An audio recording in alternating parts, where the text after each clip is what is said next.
Acompañan el día de hoy en una sesión más. Hoy entrevistaremos a un especialista para el tema de prostitución. Nos acompaña la maestra Laura Flores, que tiene formación como médico, con especialidad en terapia sexual y medicina sexual y terapia de pareja. Muchas gracias, Laura, por acompañarnos. Gracias a ustedes, ¿qué tal? Iniciaremos con las preguntas, si te parece lo más apropiado. Adelante. Y el primer tema sería, ¿qué es la prostitución, Laura? La prostitución es el ofrecimiento de un trabajo relativo con la sexualidad erótica de las personas para las personas que así lo soliciten, a cambio de un pago, ¿no? Que generalmente el pago es económico. Entonces, la persona que trabaja en ofrecer servicios eróticos sexuales a cambio de un pago, eso se considera prostitución, ¿verdad? Muy bien. ¿Y la prostitución es masculina, femenina o ambas?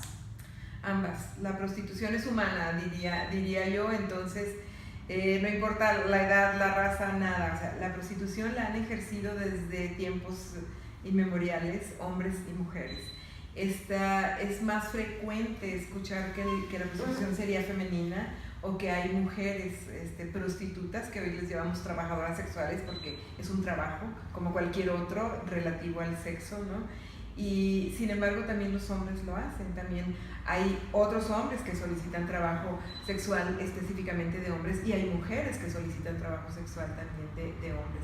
Sin embargo, como la prostitución no vista como ahora necesariamente con la obtención de una remuneración económica, sino con el hecho de apoyar a los hombres en sus necesidades sexuales, por ejemplo, cuando iban a la guerra, cuando están confinados por alguna situación, los de la milicia, hombres en internados.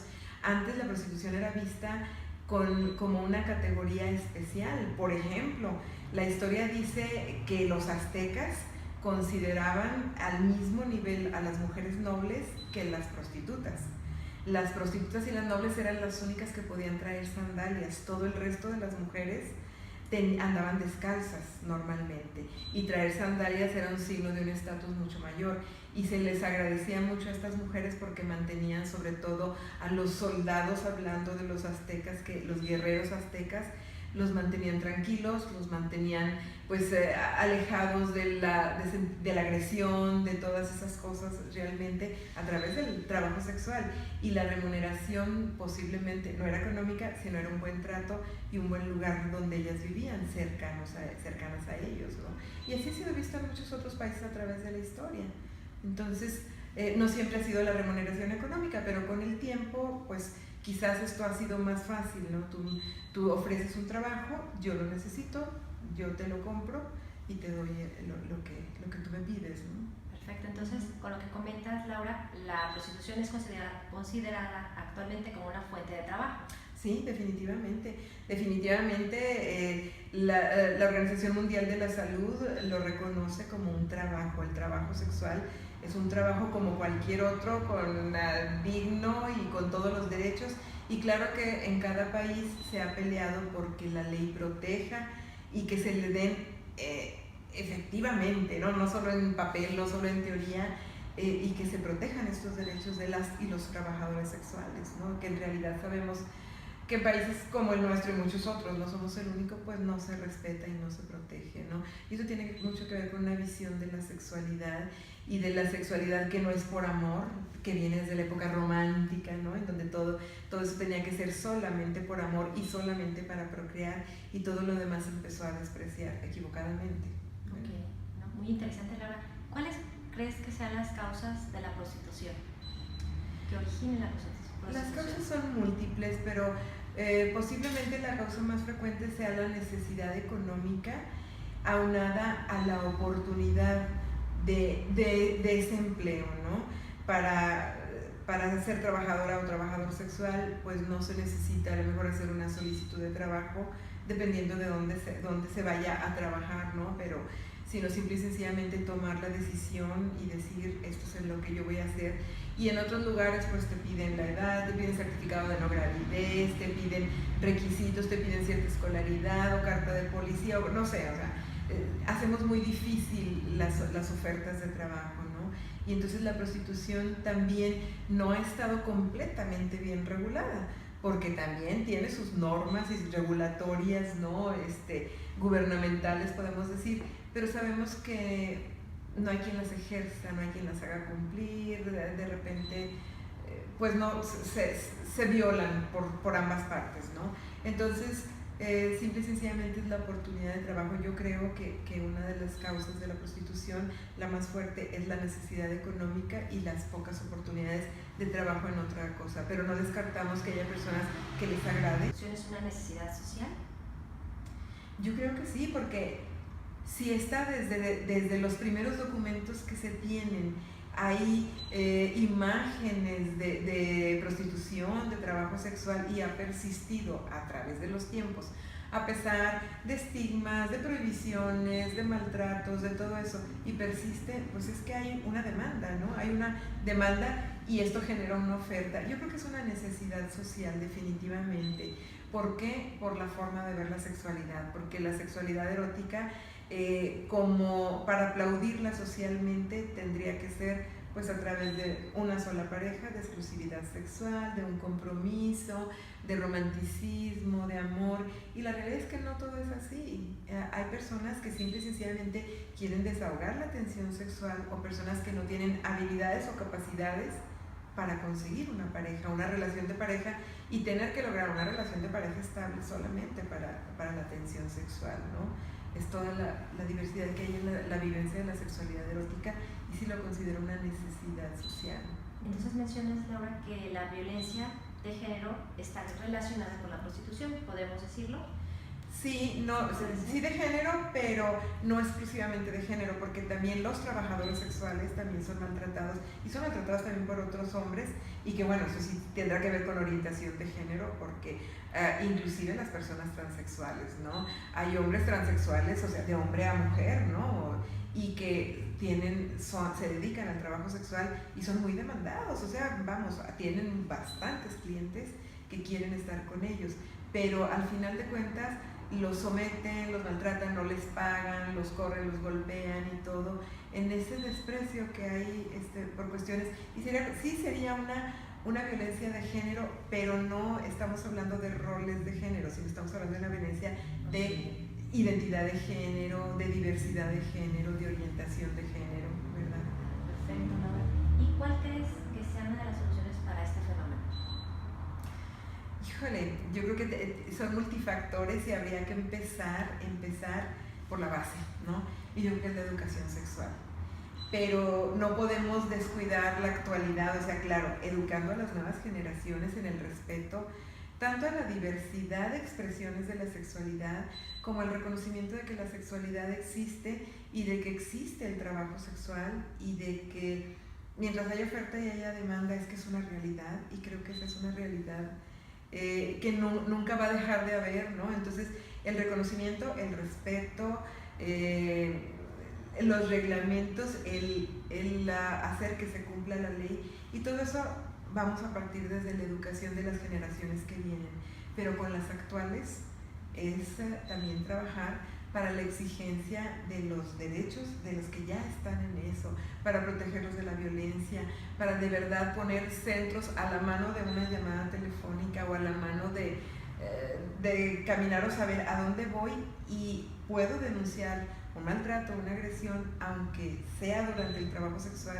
y se me va a respetar y no se van a burlar de mí y me van a hacer caso y se va a tener solución, ¿no? Entonces, yo creo que es educación, básicamente educación en sexualidad, educación a todos los niveles, educación en los medios para que se hable bien del trabajo sexual como cualquier tipo de trabajo, educación a los profesores, educación a los padres, para que se respete, para que no se empiece a generar en los hijos el desprecio hacia esas personas, pues ir incidiendo así como que en todos los niveles, pero la base sería empezar con las generaciones jóvenes.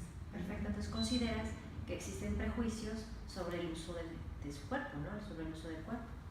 Claro que sí, pues nosotros pensamos que el cuerpo se tendría que usar como como manda no sé quién, ¿no? Sí, no sé si podemos mezclar ahí con todo el respeto entre religión, entre cultura, entre familias, entre todo lo que tenemos, que son los reguladores de la sexualidad, ¿no? Básicamente, ¿no? La cultura, ¿verdad? La familia y la religión y también la política gubernamental regulan la sexualidad. Y esos marcan qué se puede y qué no se puede, que nosotros llamamos guiones sexuales, ¿no? Que nos responden el qué, quién, cómo, cuándo y cómo podemos vivir la sexualidad. Y entonces en el uso del cuerpo, pues tiene que ser un uso muy privado, pero tiene que ser a través de contratos, de firmas, de ceremonias, de rituales, de promesas eternas, de cierta reputación moral, no sé, decencia, de tantas cosas. Y entonces el uso del cuerpo por el simple placer o por el simple gusto, por la simple decisión, no está aceptado. Sin embargo, yo siempre insisto, cuando hay demanda, pues es porque la gente así lo quiere, ¿no? La doble moral que manejamos en muchas sociedades, incluyendo la mexicana y la jalisciense, ¿no? De lo critico por un lado, lo señalo con el dedo, ¿no? Pero por otro lado lo estoy practicando. Ah, claro, pero nadie sabe, ¿no? Ese es mi secreto. Pero entonces digo una cosa y a veces hago otra. Y por eso sigue existiendo todo, y sería mostrar todo de frente. Así es, ¿no? Ok. Y Laura, ¿la prostitución está catalogada en un estrato social específico? No, porque hay muchos tipos de prostitución. Yo creo que sí es más frecuente en los estratos sociales bajos, porque decíamos que posiblemente la primera causa tenga que ver con una necesidad económica, entonces esto va pues emparejado precisamente al estrato. Pero la prostitución se ejerce a todos los niveles, porque hay casas de trabajadoras y trabajadores sexuales que cobran muy caro. Bueno, podemos hablar de que un trabajo sexual puede tener un costo a lo mejor desde 30 pesos hasta 30 o 50 mil o 100 mil, ¿verdad? Dependiendo de quién lo solicita y dependiendo de dónde se da y la privacidad. Entonces podemos imaginar desde las personas que trabajan ofreciendo sus servicios en la calle, desde los conocidos comúnmente como prostíbulos. Muy bien. Laura, ¿qué tipo de intervención social crees que se debiese hacer para disminuir el fenómeno? Para disminuir la prostitución, ¿sabes tú? No estoy tan segura que la tendremos que disminuir, Tere, porque entonces estaríamos asumiendo que está mal, que es algo que hay que quitar, ¿no? Yo creo que si hubiera una disminución, sería una disminución natural por evolución, pero, híjole, lo veo en un futuro muy, muy lejano. Creo que tendríamos que regularlo, y cuando esté bien regulada, yo creo que posiblemente se convierta en un trabajo más digno, más reconocido, pero también con más exigencias, ¿no?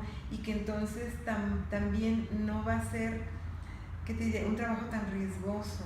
¿Por qué? Porque ahorita, por ejemplo, hay cierto grupo de trabajadoras y trabajadores sexuales que sí están regulados por la Secretaría de Salud, porque la Secretaría de Salud, claro que les da servicios médicos a todos ellos, siempre y cuando estén inscritos, ¿no? Y estén reconocidos cuál es su trabajo, porque tienen que tener pues unas consultas mensuales, o sea, tienen que tener todo el protocolo de manejo de ellos.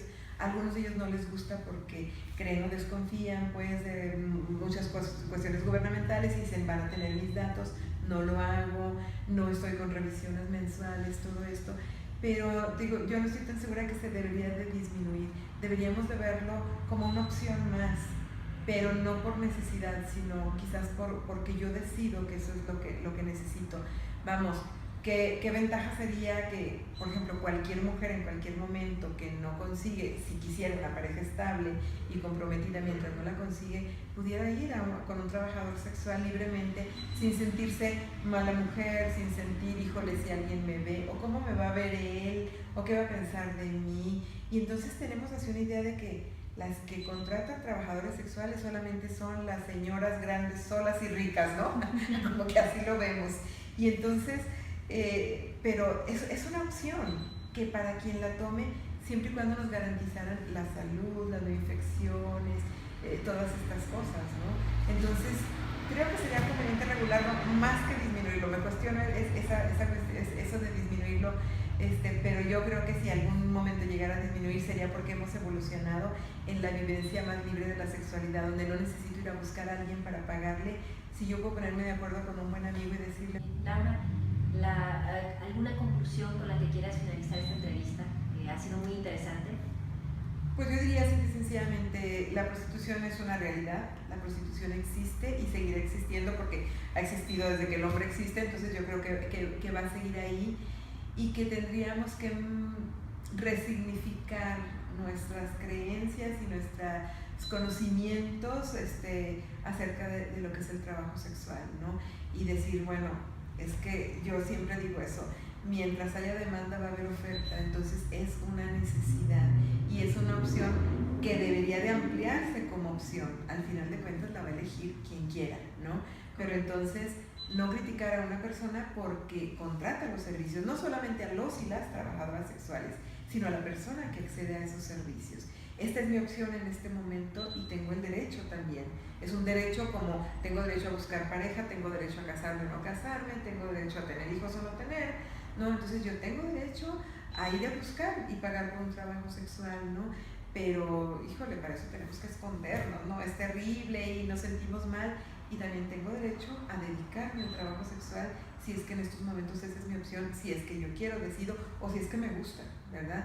Y a vivir mi profesión con placer y con dignidad y decir estoy orgullosa, pero es algo que desafortunadamente nos falta mucho camino, ¿no? Porque todas esas cosas son escondidas por los dos lados, por las dos partes.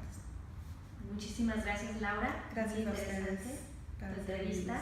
Estuvimos con la especialista, como comentamos en un inicio, tiene experiencia de casi 17 años en el ramo, así que le agradecemos muchísimo.